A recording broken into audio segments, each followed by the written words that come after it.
पढेर आऊ, इतिहासको पुस्तक पढेर आऊ। मानिसहरूले मैले यहाँलाई समय दिएको छैन, त्यसैले इतिहास पढेर आउने, इतिहास पढेर मसँग बात गरेर आउने मिस्टर।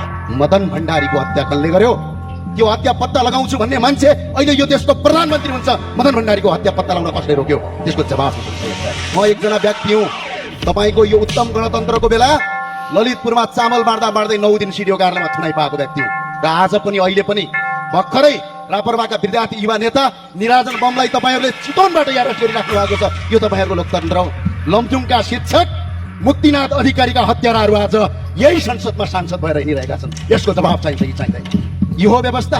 निर्मला पन्तको बलात्कारपछि हत्या भयो। तपाईहरूका कति गृहमन्त्री फेरिए, कति प्रधानमन्त्री फेरिए, कति पटक वल्लो पक्ष सरकारमा गयो गणतन्त्रवादीहरू। एकजना निर्मलाको हत्यालाई अहिलेसम्म पत्ता लगाउन सकेका छौ?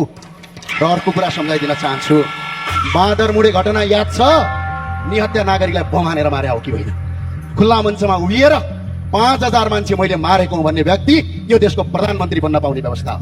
भारतको दिल्लीमा लुकेर नेपालमा निहत्या मान्छेहरूको मार्नुपर्छ भनेर अगाडि बढ्ने व्यक्ति यो देशको सांसद मन्त्री बन्न पाउने व्यवस्था यो उत्तम हो? के अहिलेको प्रधानमन्त्री जनताले चुनेको हो? के अहिलेको राष्ट्रपति जनताले चुनेको हो? सीमितै संसदभित्रबाट केही व्यक्तिले चुनेको? यदि दम, हिम्मत र क्षमता जनतामा जान सक्ने छ भने जनताबाट प्रत्यक्ष निर्वाचित कार्यकारी प्रधानमन्त्री गरेर स्वीकार्छौँ। त्यसपछि राष्ट्रपति तपाईँहरूकै थिए, प्रधानमन्त्री तपाईँहरू हुनुहुन्थ्यो, संसदमा 2 त्यहीँ थियो। अनि मदन भण्डारीको हत्याको याद आएन? अरू साथीहरूले भन्नुभएछ मलाई। यो व्यवस्था यस्तो व्यवस्था हो, चुनाव हार्ने हरुवा चरुवाहरू मन्त्री बन्दै यो देशको प्रधानमन्त्री बन्ने, चुनावै नजितेर पनि सांसद बन्न पाउने व्यवस्था। त्यो भएर यो 16 वर्षको इतिहास अनि सबै मिलेर खान पाएपछि यो व्यवस्था उत्तम हो भन्नु उहाँहरूलाई स्वाभाविक हो।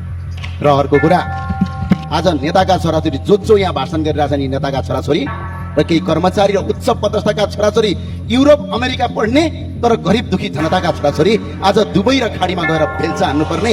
1 वर्षमा होइन, यो 16 वर्षमा 14,000 भन्दा बढी युवाहरू रातो बाकसमा लास भएर फिर्ता हुने, त्यो बनाउनका लागि यो व्यवस्था यिनीहरूलाई अझै चाहिएको छ।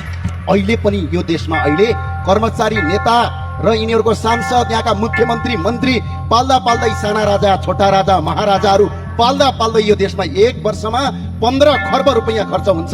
त्यो जोगाउनका लागि यो व्यवस्था यिनीहरूलाई चाहिएको छ।